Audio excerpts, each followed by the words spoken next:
just spent the last few months preparing for the North Carolina Technology and Education Society conference at the Raleigh Convention Center. Did 3 sessions, one on podcasting, one on blogging, and one on film school, which is something I'm developing. And now I'm, after work, heading down to Florida. I produce the videos and podcasts for the Williford Brothers.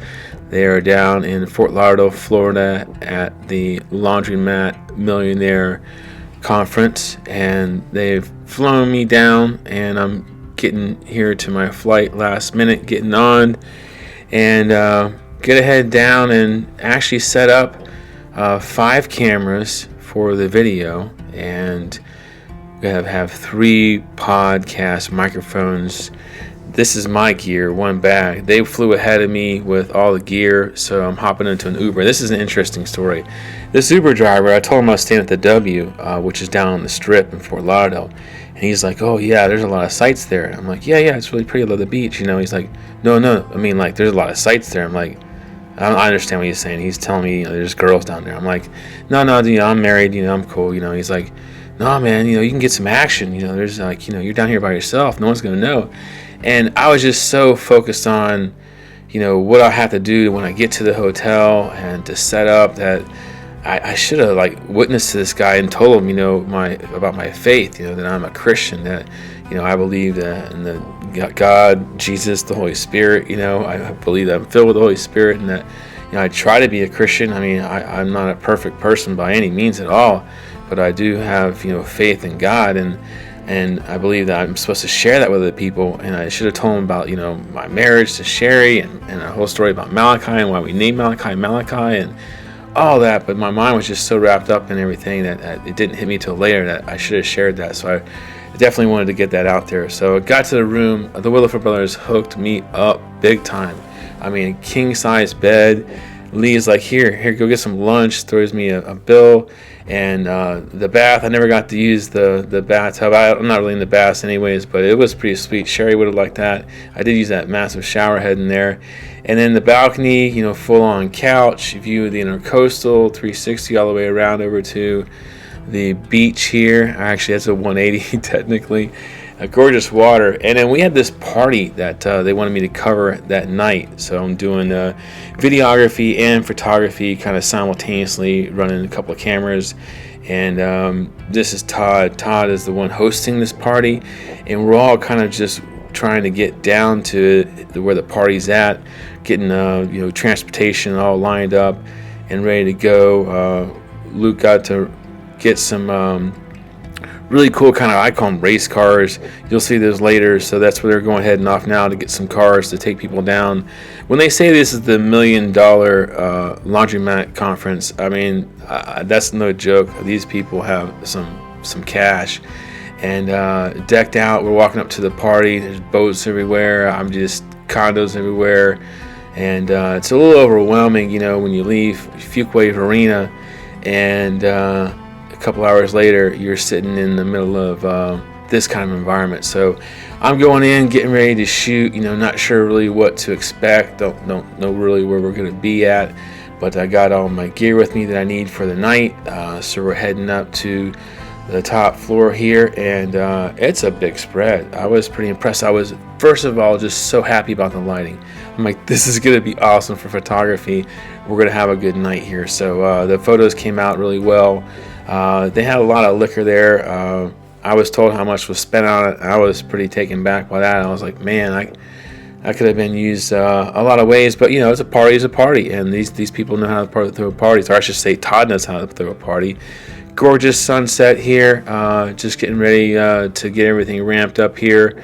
Got people slowly dribbling in, definitely hungry, waiting for that food to arrive. Got plenty of Perrier water. I was worried about that, and they had loaded with it.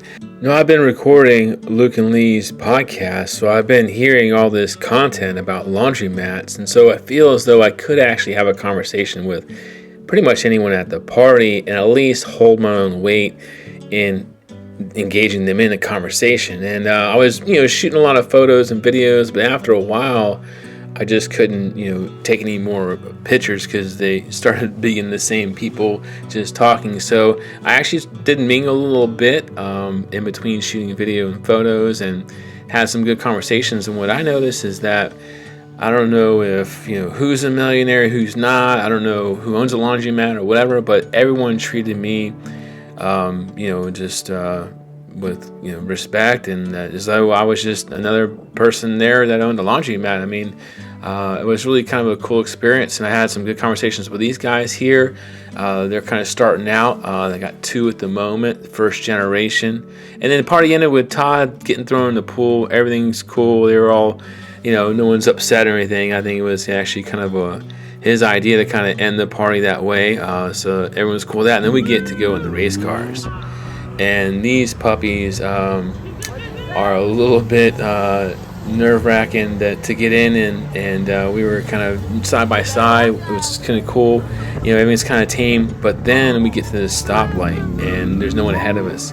And they're like egging each other on, and then Lee just guns it. I mean, I just fly back into my seat, like got sucked in, like with this pressure. It was pretty scary actually for a moment there. And then thank goodness they kind of chilled out a little bit. Now here is the shoot. This is the plan. I'm up there on the 15th floor, and the sunrise is coming up, and I gotta figure out the lighting situation. So we want to use the room and the backdrop of the ocean and the sky to be in the shoot, because we do video as well as audio. It's my first setup, and then coming around here, looking around at all the angles. I could shoot easier going towards the intercoastal, but the beach is right here, and look at that blue and that sunrise. But when you shoot into the direct sun, it does kind of silhouette your subject. So to balance for silhouetting that, so your subject is lit up, I lost the blue in the sky. So I had to come out on this deck here where I tried this shot, where I took the table out on the balcony to try to balance that out. It was a little bit better, but just 1 of the 2 angles didn't come out great. But anyways, these stories, you don't have to be a laundromat owner to listen to this podcast. I mean, this testimony right here, the Bishop of Barbecue, I was just taken back, and I was really convicted, to be honest with you. I mean, I'm seeing people behind the scenes that are Christians and seeing them mingle, and I'm seeing authenticity. I'm not, in some crazy sins or anything, but I'm not like a perfect person. I used to be on fire for the Lord, and listening to the Bishop of Barbecue really helped me realize that I need to up my game a little bit. And then, oh my goodness, you just had to listen to this Akeem. You have to listen to, it's going to be episode 12. Trust me, his story.